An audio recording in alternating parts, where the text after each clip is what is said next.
Well, the years are that peculiar way we have, the terrestrials, to measure time. They are still orbits around the Sun.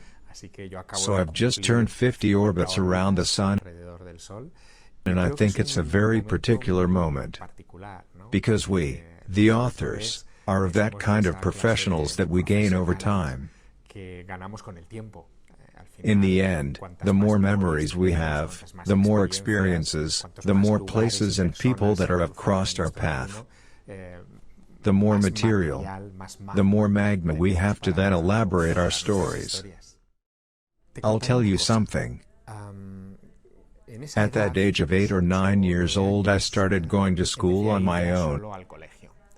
And in my way to school I was passing by some stairs that got lost up the hill to nowhere.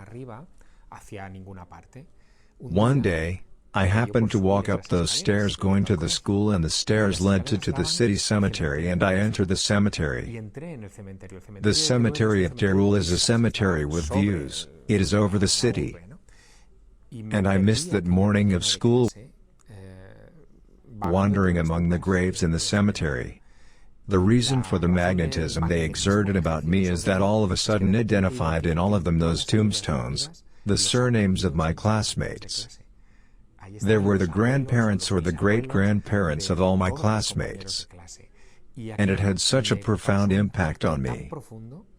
And a helplessness so great to think that those people were there, at my feet, and could not communicate with me, that I started asking myself questions which were probably not suitable for a boy my age, but that they were transcendent questions.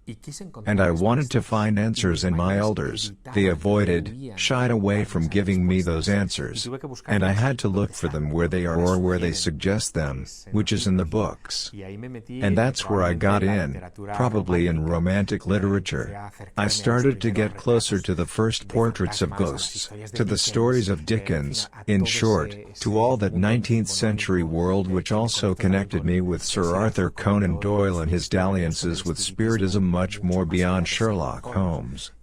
And I'm already trapped in that universe, and I thought at a young age, this surprises me even when I analyze it from my present age, I thought that literature probably was the only way we humans had to find answers to these big questions.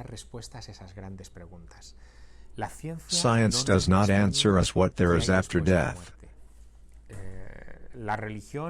Religion manipulates the belief in what's after of death and guides us to its best knowledge and understand, and probably to your benefit.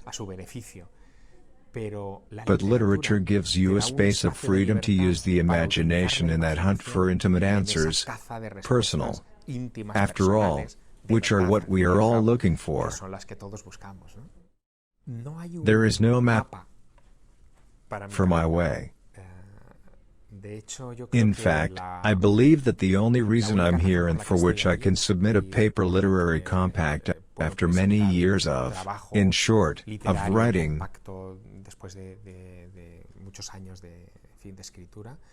is that I followed my compass. I have done what in conscience I have wanted to do. I have launched my questions to the one who in conscience believed that I could provide me with answers. And when I haven't found them, I have tracked them using the most powerful that we all have, which is imagination. But I have also discovered over the years that wild imagination alone is not enough. Imagination has to be cultivated. You have to see what they have imagined others and how far they have imagined. Columns must be well supported on which you build your stories. And that has led me to be a writer of slow opinion. I don't publish a book every year. I can publish one novel every 2, every 3 years, as required by the job of research on which my story rises. And I don't want my stories to obey only to an interest that is very much of these days, which is the interest of pure entertainment. Although my books are considered bestsellers, I don't want my books are a consumer product, or not as we think of it, a fast food thing, a thing that happens fast for our head. What I intend is that that restlessness inside, I would like to be like, Saving the Distances, I'll never get there, but like Umberto Eco. Umberto Eco, when he writes The Name of the Rose, he does it to entertain himself. He titles his book The Crimes of the Abbey. And his editor says, "Man, you've gone too far. This title is too obvious. Why don't we look for another title?"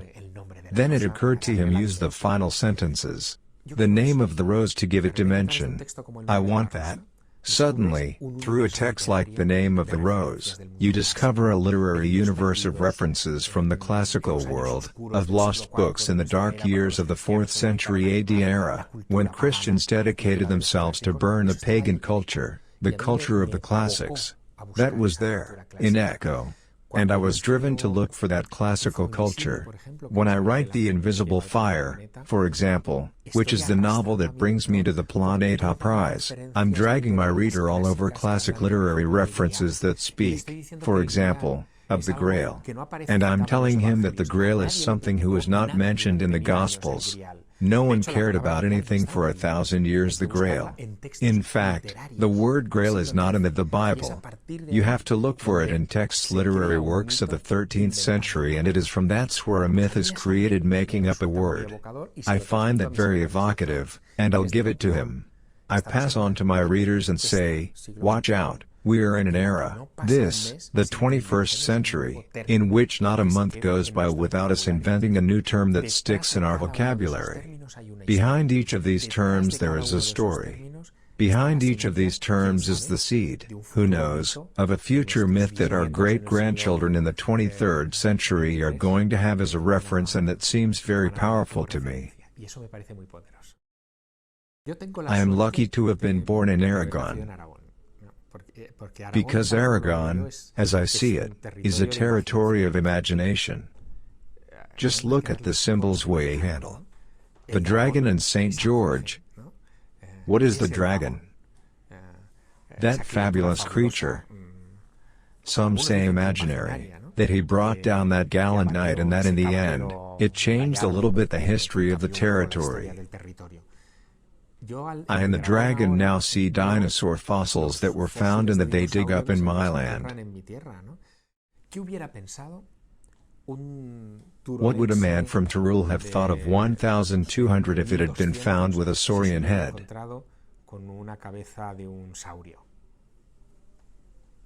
Obviously, it was a dragon. I just couldn't have done it interpreted another way. How would you have interpreted a Greek contemporary of Plato the find, for example, of a mammoth head fossil? I don't know if you've ever seen a mammoth head, but mammoth fossils have a huge hole in his forehead.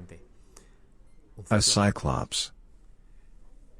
Are all these extraordinary creatures, those titans, those cyclopses, those centaurs, mythical interpretations of paleontological remains? Well, it could be. There are even doctoral theses in that sense. Now I am remembering to a researcher by the name of Adrienne Mayer, who wrote a book a few years ago that was called The Secret of the Amphory, where he devoted himself to examining Greek amphory from the classical period in search of representations of monsters. And some agreed 1,000 for 1,000 with saurian bones. Then, what lesson do I take from that? That behind every myth, including the Aragonese myth, it's true, which is European, from St. George and the Dragon, there is a truth. And that fascinates me. Scratching beyond a myth. If I had been born in a land without myths, I probably would have dedicated to plumbing. But in a land of myths I feel the need to study them, of interpreting and transmitting them. Well, I've always, perhaps also part of my Aragonese character, it seemed to me that we have been Aragonese people have been ignored in recent centuries. And this disregard goes as far as obvious as the Camino de Santiago. In other words, when talking about the Camino de Santiago, we talk about the Camino de Santiago at international, European, etc. It is always quoted that the entry to the Camino de Santiago is through Roncesvalles, through Navarre territory, and from there the great route already emerges. The French way to Santiago. It's not true. If it is the traditional way, the old way, started in the Iberian Peninsula through some port in Huesca. And it seemed to me that it was necessary to vindicate that, isn't it?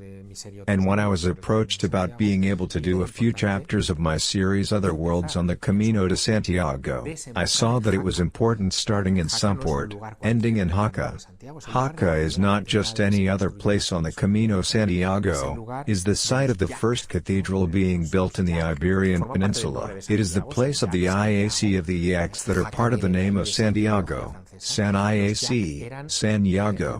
Jaca comes from there, from that French etymology. The EX were the way, the nickname they received cathedral builders in medieval France and the early Gothic period.